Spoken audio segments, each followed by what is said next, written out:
This conference will now be recorded. Thank you for joining this educational webinar hosted by oneSOURCE's Speakers Bureau. I am Travis Horseman, the Biomedical Account Manager and a Sales Representative here at oneSOURCE. oneSOURCE has recently launched a new SDS database which covers over 6,900 individual products and chemicals. We have a great system for grouping applicable SDS documents to each individual department. Please feel free to contact oneSOURCE about this great new service after the webinar. This webinar, Safety Data Sheets, You Have a Library, but Have You Read Any of Your Books?, is hosted by David Jagrosse, a medical professional with over 30 years experience working with medical treatment facilities. This webinar qualifies for 1 continuing education credit with ISHM and CBSPD and is good for 2 years. I will provide instructions on how to obtain this credit at the end of this presentation. As a reminder, please use the chat bubble at the top of your screen for any questions that you might have. We will take some time at the end of the presentation to answer these questions. This webinar will be recorded and will be available on oneSOURCE's Knowledge Center page for future reference.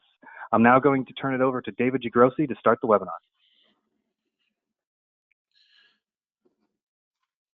Thank you, Travis, and welcome everyone. I'm glad to be able to spend some time with you, and I want to take a minute here just to thank all of you out there for putting your efforts into this COVID round 2 that we're going through. I would just have you all hang in there and know the vaccines are on the way and we will all get through this together. Today, we want to talk about a very important topic, our safety data sheets. The subtitle is, do you have a library, but have you read any books? Because a lot of us have seen safety data sheets, but have you really read them or prepared and looked at what's inside of them? So we're going to get into talking a little bit about that today. Here is a slide, a bio on myself, in case you didn't know who I was or what I did. I think it's important to note that oneSOURCE is part of RLDatix now, and that really does make oneSOURCE a powerhouse now. oneSOURCE on its own did have multiple libraries, such as the instrument database that you're all familiar with. And now they're offering the SDS database. They have one for facilities, tissue tracking, and biomed. So get on their website and look at their offerings, because now that they're teamed up with RLDatix, there certainly is a lot more opportunities that they offer. My bio, you can read for yourself here. 30 years in the SPD profession, everything from a technician to a supervisor to a manager to currently being able to be a consultant out here and help you guys from the sidelines as best I can, and doing audits within hospitals and speaking and bringing presentations to you like this today. So thank you for the opportunity. Let's talk about our objectives. Let's dig into the SDS sheets. They were formerly known as Material Safety Data Sheets, MSDS sheets. We'll talk a little bit about what's changed and why, and give you a little background as to what's occurred over the last few years. We're going to break down an SDS sheet. We're going to look at what's inside of them, how they're configured, how the content is laid out. We don't expect you to remember all of this content, but at least you'll have this as a resource, and you'll have awareness that the SDS sheets have changed. Real importantly, I want to get into maintaining your library and accessibility, because these sheets need to be available to all staff and in all places at different times, and whether it's the loading dock or whether it's in the department. So we want to talk about that. We want to also talk about, like we mentioned in the title, you have a library, but have you read any books? It's important to read the SDS sheet, because you want to try to read these SDS sheets before anything occurs, such as a spill or an exposure, so that you know how to properly handle it and you're not fumbling and looking for things in an emergency. So we'll get into all that. First and foremost, it's important to know, being in a workplace, typically in a healthcare setting or hospital or ASC setting, that OSHA protects you, and OSHA has a thing that's called your right to know. And being in the United States, we're very big on our rights, and One of your rights is employee safety. The Occupational Safety and Health Administration, or OSHA, is the organization that ensures your safety at the workplace. And your right to know means that any chemicals that an employer has in your workplace, you as an employee have a right to know all of this information that's contained essentially within the SDS sheet. But what's in it? What does it do? Is it harmful to me? Can I breathe it in? What happens if I get exposed to the product, either on my skin or in the air? What if it spills on the floor? How do I, and then when we're done with the product, how do we dispose of it? So this isn't just a nicety. It isn't just something that they, can or cannot provide. It's your right, and they have to provide this information to you.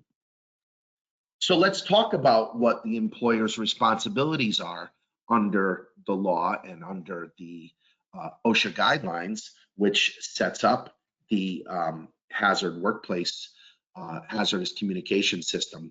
So some of that is ensuring that the labels are on incoming labels, that they're not defaced on products when they come in, whether it's on the carton or on the product, the bottle, if you will, itself. We have to maintain the SDSs from shipments. Sometimes the product will come in and the SDS, the paperwork, is with that product either in the box or attached on those little plastic envelopes that you'll see on the outside of shipping cartons. So we have to make sure that that paperwork is not getting lost, especially if the product is coming in either as a sample or as the first time the product's coming in. Because even though it's the digital age, we may not always have gotten an email or communication or handed to us by the vendor. It's part of the vendor's responsibility, the manufacturer's responsibility, to make sure that that SDS sheet is in the shipment. So you want to make sure that they're accessible. We'll get into a little bit more of this coming up. We want to make sure that the chemicals in the workplace are properly labeled and tagged. We want to give training to employees. We want to provide information for the employees if there's multiple employer workplaces, such as a surgical center down the road or a small clinic up the street, has to be universal. Develop, implement, and maintain a written hazard communication program. So we'll talk about that quickly. The hazard communication program is a larger program. You've all probably have been exposed to it, and no pun intended, but during orientation at your workplace, and hopefully ongoing. It should be part of your annual training, whether you're doing that live or on the computer annually. You should be looking at the hazardous communication program. What do you do when there's a spill, or how do you respond to certain emergencies or chemical exposures? So within that hazard communication program lies the safety data sheet. That is a subcomponent of that.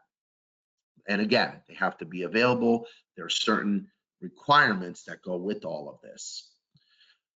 Again, your SDS documents are within there, and the guidance given for within the hazard communication program is that the facility should designate a person or persons responsible for obtaining and maintaining the SDS sheets. In my prior facility, that lay with the security department. Our security was safety and security, so they both handled a lot of the safety issues in the hospital and security. So it may be different in your facility, and it's important to know this, because what if you're getting a sample product shipped into you from a vendor, and who do you get that SDS sheet to? You need to know who your liaison is and who your contact is. There's another burden that you have to describe how they're maintained and how employees can access them. Is it in a booklet form like you see on the right? Are you subscribing to oneSOURCE's SDS database where you can access it on the computer? Either way, how do you access it, and do the employees really know how to use it in real time? Procedures if the SDS is not received with the shipment. So you'd have to have something worked out at your receiving dock, that if a product showed up and didn't have the paperwork, How is it handled? And there is a burden that you must have an SDS for each chemical, and you have to train the workers on the SDS format and how to use it. So again, takeaway for you is to ask yourself, did you receive this training? Did you get it broadly trained to you, either on the computer? Did they break down the SDS like we're going to do today and show this to you?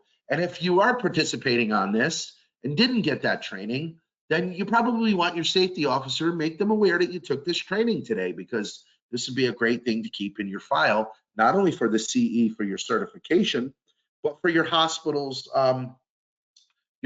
burden of having you receive this type of training. So why is it important? Now, since the hazard communication system was globally harmonized, we'll discuss that in a minute.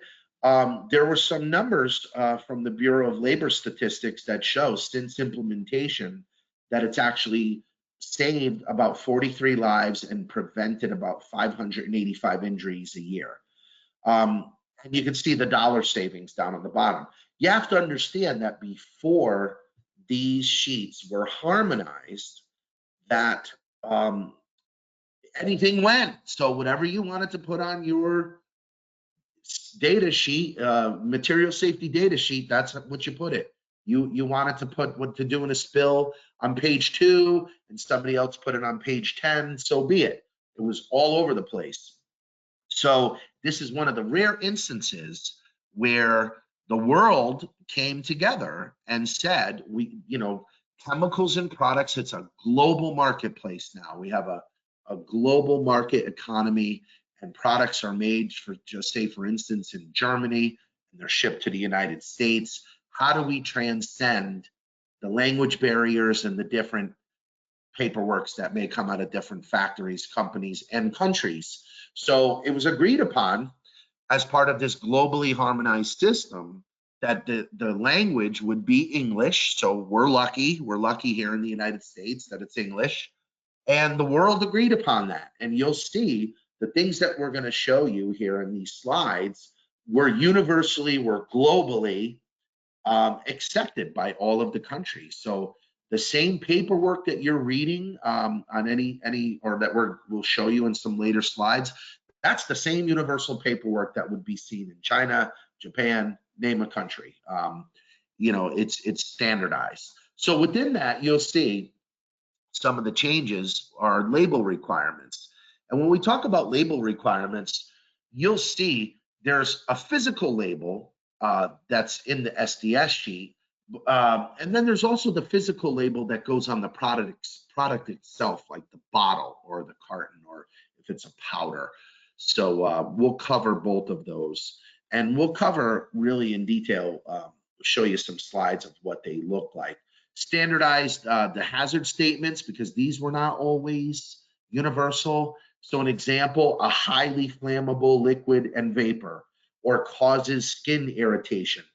That's a global language now. If the product can do that, that's the language and the terminology that the manufacturer has to use, so that it'll become common. As you read your SDS sheets, you'll see the same language. And you also see there's precautionary statements, and we'll show you where that is on the sheets also. But another example of that would be like, wear protective gloves, or do not breathe in these vapors, or do not breathe vapors.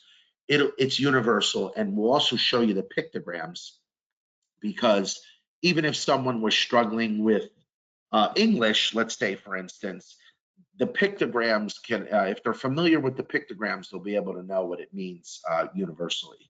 So major thing that has changed. What has changed? We used to call them MSDS sheets, material safety data sheets. One of the biggest things that's changed is we call them safety data sheets, because that really is what it is about. It's not so much the material, the focus is on the safety. You happen to actually see on the right-hand side of this slide some of the changes, but for the purposes of this slide, I just really wanted to focus on the before and after. That was a big shift. Some of us old timers, it took, you called them MSDS sheets for a very long time. You may still hear us say that. You may still hear them referred to as that. Just know that they are safety data sheets now, or SDSs. So hopefully people will adopt that over time. You can teach an old dog new tricks.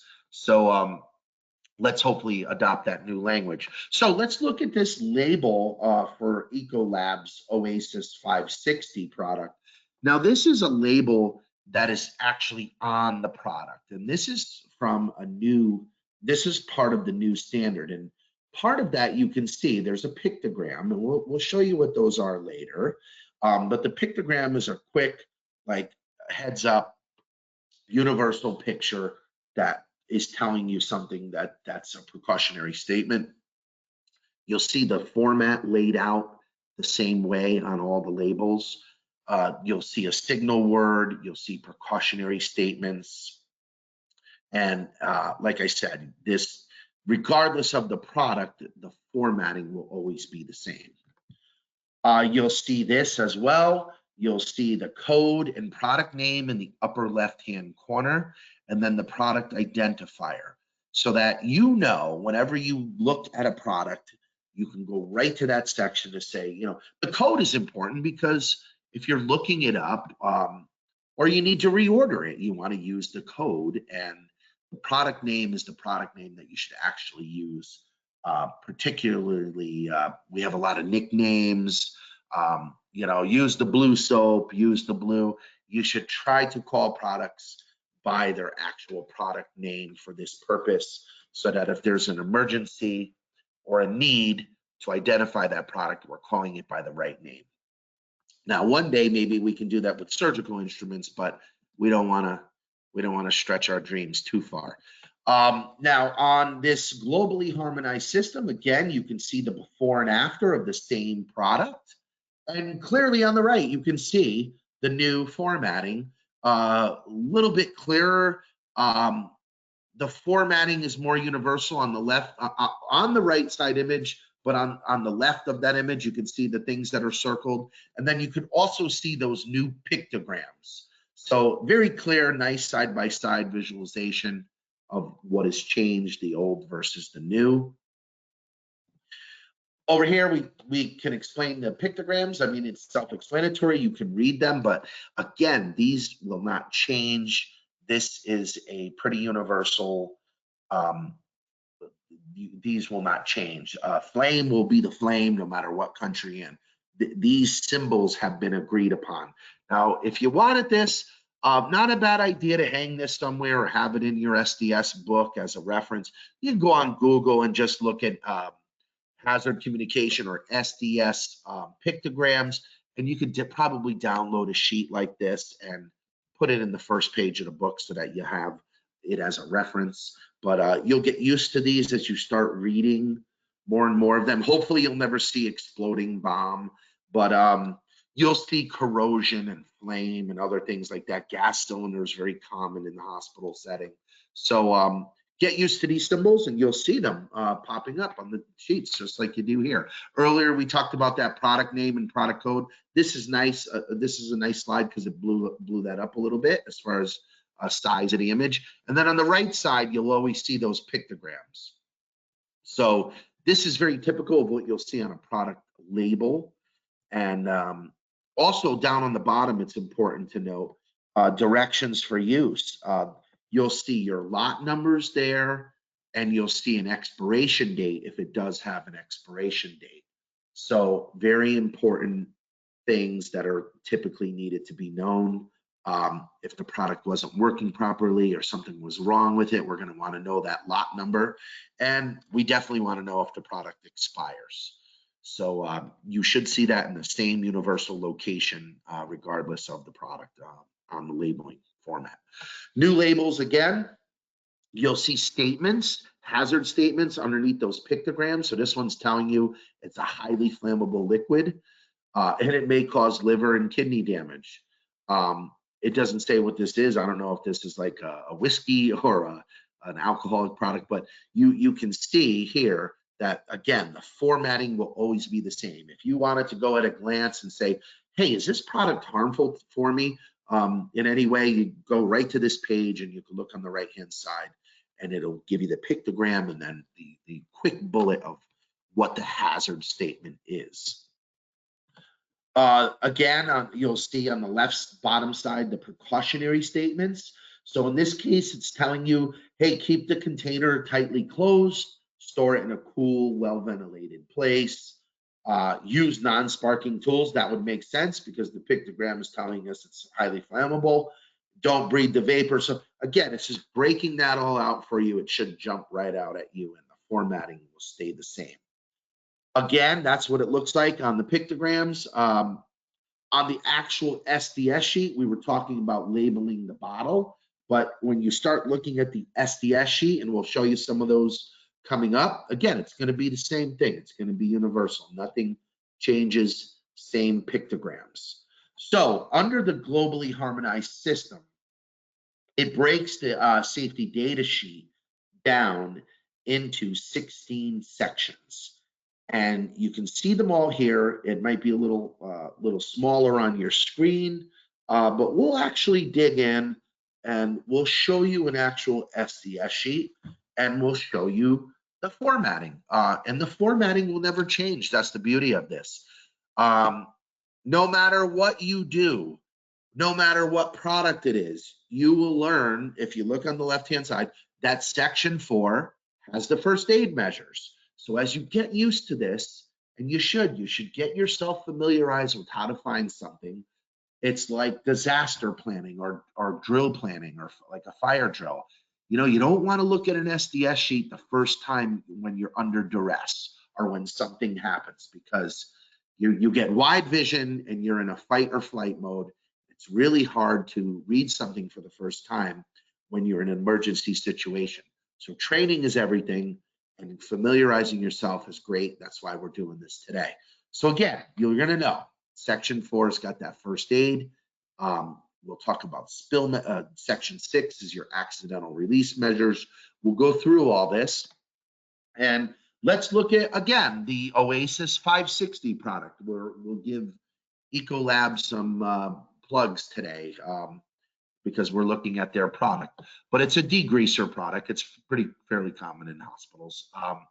But this product here, you can see there's the formatting. Section 1 is your chemical product and company ID. You guys can see section 2. You can see the pictograms like we spoke about earlier, and all of the classic formatting that we touched on earlier. Section 2 is your hazards ID. It continues on the next page or the image to your right. Section 3 is your composition and information on ingredients. So you want to know what's in that product, you look in here. Now, the only thing is every once in a blue moon, you'll see a product that says it might be a trade secret, but I think the burden is on them to identify anything that is hazardous or potentially hazardous. So, you know, if you're not sure what these products are, I'm not a chemist or a scientist, but you can certainly take these products, like if you look on the right-hand side, the ethyl laurate, and you could go out to Google and look that product up, and I'm sure you can find a more down-to-earth explanation of what that product is and what it does and how harmful it is to you. I mean, it will tell you that with the harm within this document, but if you want to do a little more study, that's just a good way to do it.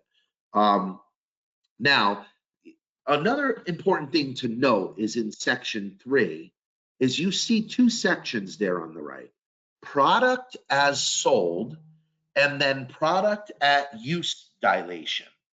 And that means this product comes in as a concentrate. So that's the product as it's sold.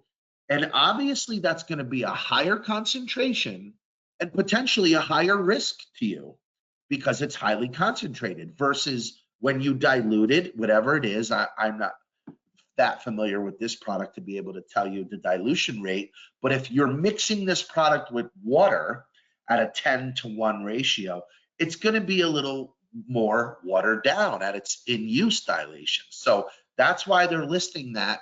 There's 2 different sections there that, you know, what happens if I get exposed to it at the as sold concentration, or what happens if I get exposed to it at the use dilution? Very important to note.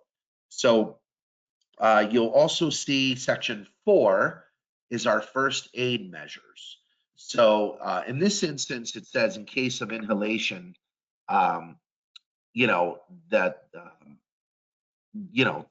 what medical surveillance for 48 hours. So very important section is to look at the first aid. Firefighting measures, what if there's a fire? So again, if we had to evacuate the department and the fire department comes in and we say, we got 10 gallons of this product back there, they're going to want to know what that is. They're going to want to know how to treat it. And it's telling them use water, spray, fog, or foam. So very important information.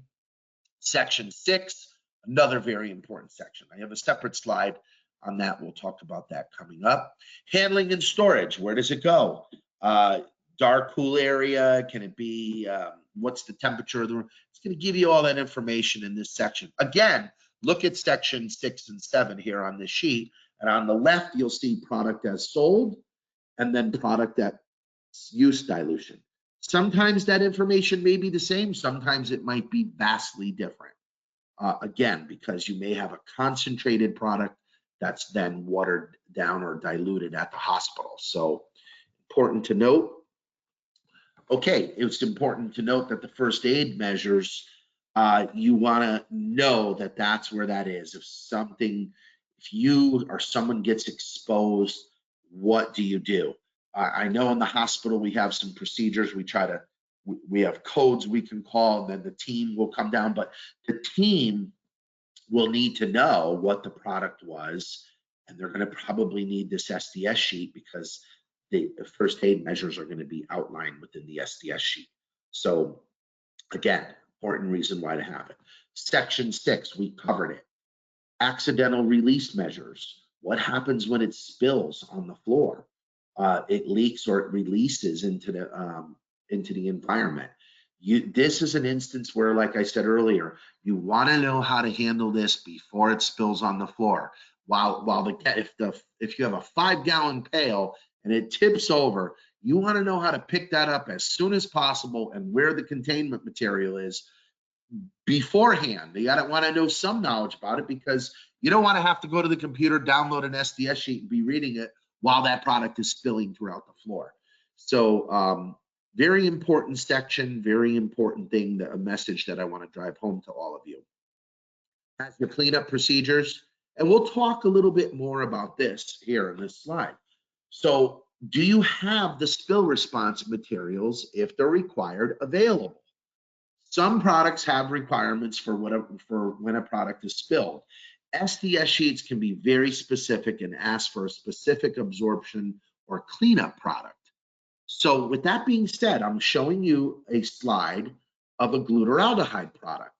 And again, under section 6, accidental release, over on the right, you can see I blew that up. Large spills may be neutralized with sodium bisulfite, about 200 gallons, glycine or 200 grams per gallon, or glycine or ammonia. So again, if you have glutaraldehyde and it spills, do you have, number one, the proper PPE to wear? What should you wear? That's in the SDS sheet. And then do you have that product nearby? Because it's going to be very important to have that in as close proximity to the potential spill as possible. This way you can get it down, and stop that leak, and contain it and discard it. So over here you will see, again, I'm asking more questions about where is this response product stored? Is it on the other side of the building? Is it in a spill response room in the north wing? So if it has to be there, then know where it is, because nothing ever happens during the normal business hours, as you guys all know from experience. It happens at 3 a.m. on a weekend holiday shift. So you need to know where these products are and how to use them and what your PPE is. Sometimes all of those products are put together in what we call a spill kit for specific products. They do make them for glutaraldehyde and OPA, which is orthoformaldehyde. Those are two very common high-level disinfectants we use within sterile processing. So get to know your products, okay? Who orders it? Those spill response products expire, so you have to maintain them. When they expire, who orders it? You know, I know there's always budget wars in the hospital. Does that get reordered under the safety department's budget? But more importantly, does it get reordered and is it on the shelf? How much quantity do you need? I've been in facilities, if you have an AER, which is an automatic endoscope reprocessor, some of those units can hold upwards of 6 to 8 gallons of OPA or glutaraldehyde. So let's think of a worst case scenario where the hose clamp let go, and now we have 8 gallons of that product on the floor. Okay, grab the spill kit, Dave. I grabbed the spill kit and it only has enough to handle a gallon spill. So you have to look at this ahead of time. Part of your safety rounding should be that you make sure you have an SDS sheet for every product in the department, and then you should read those SDSs, determine what to do in a spill, make sure that you have the proper PPE, and make sure that you have not only the product to clean up the spill, but enough of that product to handle the worst case scenario.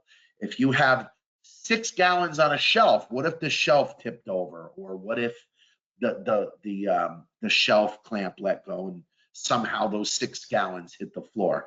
You always have to think of worst case scenario, right? It's Murphy's Law wherever we work. Okay, so let's get back into sections 8 through 11. Here you go, PPE, exposure controls and personal protection. Again, this product's telling you what to do as sold and when it's diluted. So it's giving you that half and half there. Physical and chemical properties. So this is going to tell you what happens if it's exposed to light or too much temperature. That's the section you're going to look at. Stability and reactivity is in 10. Toxicological information is in 11. Sections 12 through 16, ecological information. You know, what does it do to the environment? Disposal considerations. What do you do with it as sold? How do I get rid of it and throw it away? What if it expired? What do I do with it? How do I get rid of it? Product as sold, product at use dilution. It's going to give you that information. Transport information. How do we transport it? It's going to be in there. Regulatory information. It's going to have any of the corresponding numbers that need to be there in there. And then 16 is your other, you know, it covers everything. So in case there's anything they miss. So again, let's get back to me asking you more questions. Do you have products in your department that are not labeled? And I say, don't answer that too fast. You got to go do a walkthrough. You know, in Lean, they call it a go see. Many times when I do audits, I go into facilities and the managers swear to God to me that their technicians do X, Y, and Z. And I say, okay, well, let's go see. And sure enough, we go and we observe, and they're not doing X, Y, and Z. So as a manager, as a leader, as a lead tech, you always have to go and see what people are doing hands-on. And when you do that, in this instance, a classic one in sterile processing. In decontam, people sometimes transfer enzyme solutions into spray bottles that were not designed to handle that enzyme. But there's two issues with that. You know, you can aerosolize the enzyme, but more importantly, the labeling on the bottle. Lubricant on assembly, you're all familiar. The white lubricant we use for instruments, people refer to it as milk, you know, in air quotes. I've walked into departments and seen bottles on the assembly table that say milk on them. So we cannot do that. We'll get into what the labels need to look like. In EVS, you know, there's a lot of germicide cleaners. There's a lot of polishers. EVS gets a lot of products that are concentrated, like you saw earlier, the Ecolab product, that they then dilute and put into their own containers. So there is a burden on us to make sure that those labels have as much information as possible to the original. And here's some of that as an example. It is permitted, but you must provide at least general information regarding the hazards of the chemicals. Hazard warnings or pictograms that conflict with the HCS label cannot be used. Again, information as label from the manufacturer. You have to use those identifier words, the pictures or symbols. You could include signs and placards.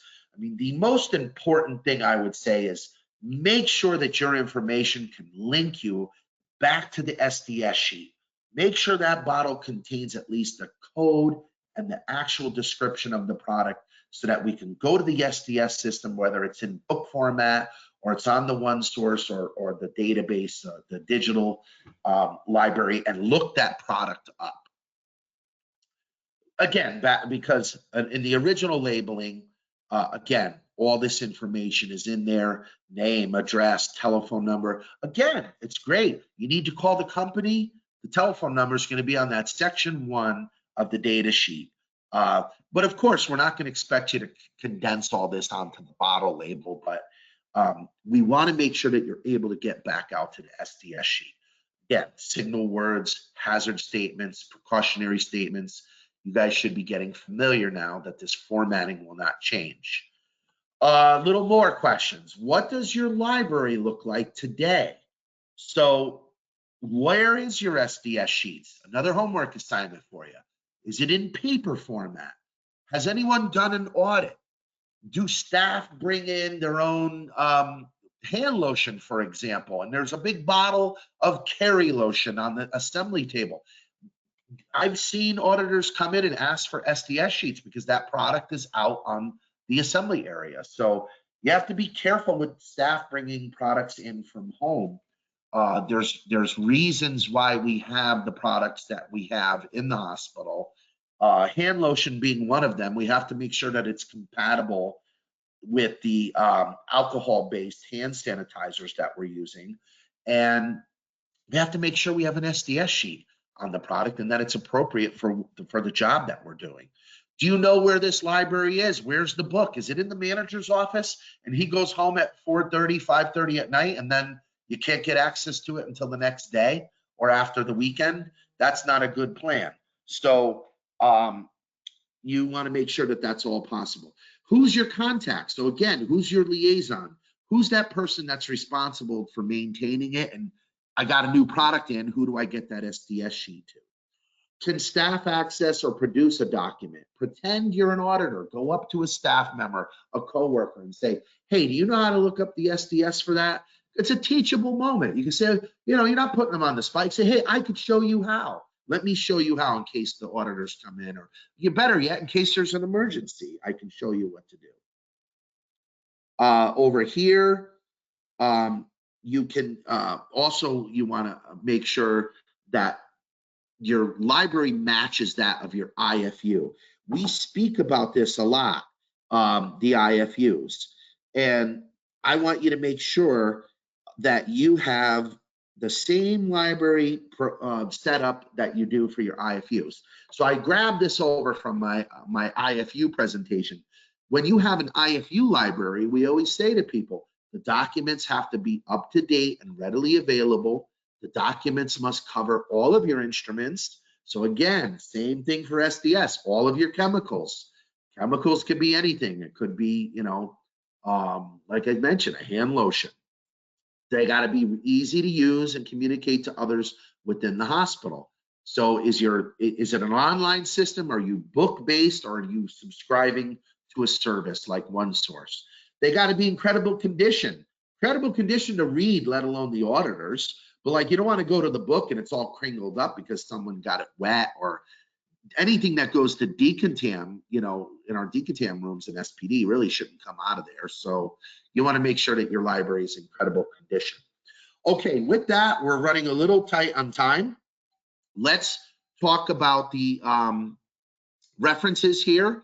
And I want to just remind you guys that we are all at a state of war. And I want to remind everybody that we will get through this COVID and that it's a very serious situation. So Thomas Paine said during the revolution that those who expect to reap the blessings of freedom must, like men and women, undergo the fatigue of supporting it. So are you doing everything you can do? Are you engaged? Are you taking care of your department, your local chapter? Are you getting involved in the profession? I like to say that change will not come about through expectation, so you have to make it happen. You have to be part of the change, and you have to be the agent that makes it happen. Okay, with that, I'm gonna kick back to Travis. We're gonna look into the chat area also and see if any of your questions were posted up there, and maybe we can get to a couple of questions. Thank you, David, for that great webinar. And like David alluded to, we're going to take some time now to answer some questions that came in during the webinar. The first one, David, that came in is a question: who would order the response products such as glycine and glutaraldehyde? I'm sorry, Travis, can you repeat that? You just cut out for 1 second there. Oh, yeah, no problem. So we had a question come in, specifically, who would order the response products such as glycine or glutaraldehyde?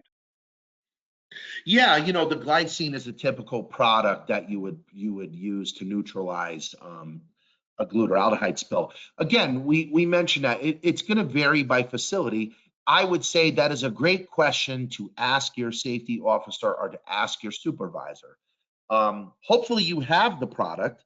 If you don't have the product, it should be discussed, because your hospital may have a safety budget that's outside of the department budget that all of these response chemicals are ordered under. So these are the things you want to find out, and you want to determine when they expire or something happens to them, the same format: who reorders it, how does it get reordered.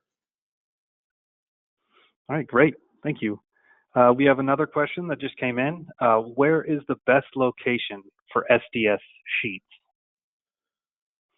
Well, I would say that the best location would be wherever they're most accessible. I mentioned earlier, you know, a lot of times I go in, and most of the important documentation, including SDS sheets, but even the AAMI guidelines or the department policies, are typically in the supervisor's office. And if that office gets locked, it's really not doing a service to anyone. You have to have that accessibility. If it's on the computer, is that computer password protected? We just want to make sure that we have accessibility. And obviously, the closer, if you're in a book format, the closer to the area where the chemicals are is typically the best. But you also want to consider, if you have a chemical room or a detergent room, you may not want the book in that room, because if there's a major spill and you have to evacuate, you're going to also not have access to those SDS sheets. Okay, great. Thank you. I just want to remind everybody, if you have a question, please enter it by using the message bubble up in the top right-hand corner of your screen. You can type any question you'd like, and we'll have David address it. Just waiting for another question to come in. Okay, we just got one. Should we have SDS sheets for all items, even items brought in by staff, such as hand lotions? Yes. I did mention that specifically as an example from experience, just in when I do audits in the hospitals. But yes, typically your hospitals do what's called safety rounding, or sometimes they'll do joint commission audits or preparatory things. They'll do self audits to make sure that all the safety items are in check. And part of that should be your responsibility, and that should be to go through your department, your local area, and just do a go see. Like I said earlier, walk through the area. Oh, there's adhesive remover. I see adhesive remover. I wonder if that's, you know, you could put that on your list, create your list, and then go to the SDS system and see if all those products are actually within the system. It's a much better process to do that in that format than if an inspector came in and said, show me the SDS sheet for that adhesive remover, and you go into the system and it's not in there. In a worse scenario, there's an emergency and someone splashes that in their eyes by accident. You want to make sure we have that SDS sheet, and we don't have to get on the company website or call them and say, we had an accident and we need a copy of the SDS sheet. So make sure that you do that ahead of time. Okay, great. Thank you, David. And looks like we're just about out of time. Waiting for any more questions. I think we'll have to end it here, David. And I just want to remind everybody. We're good. Okay, all right. And I want to remind everybody to receive your 1 CE credit certificate from OneSOURCE. Please fill out and submit the form at onesourcedocs.com/CE credit 7. That's onesourcedocs.com/CE credit 7. Also, feel free to access the other informative webinars, and you'll be able to obtain additional CE credits from OneSOURCE's Knowledge Center webpage. I'd like to thank David Jagrosse for hosting this wonderful webinar on SDS sheets, and remind everybody that OneSOURCE does have an online database of SDS sheets that will help your facility stay compliant and address safety concerns that you might encounter. So thank you, everybody. Thanks, David. I hope everybody enjoyed the webinar. Thanks for tuning in, everybody, and keep up the good fight. Thank you all so much. Sir, thank you.